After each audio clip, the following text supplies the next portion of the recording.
Your fireplace may be controlled using a Skytech remote system. You can identify this by the gray color of your remote. This guide will walk you through the setting of the clock function of the remote and explain what each function represents. Flip down the plastic cover on the front of the transmitter to expose the set buttons. The flip cover protects the set buttons from being changed accidentally, and you want to close the cover after completing the following settings and programming. To set the time on your remote, you want to slide down the cover and hold the timer time button for more than 2 seconds, and you'll see the hour start blinking.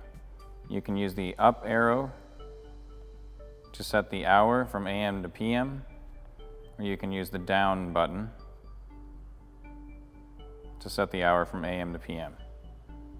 Once you have set the desired hour, you can hit set and it'll stop blinking. If you want to use the minutes, you hold down the time button and you press it again to go over to the minutes.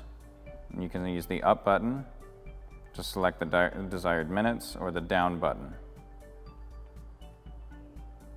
Once you have reached the desired minutes, you can press set and it'll stop blinking to confirm the desired time.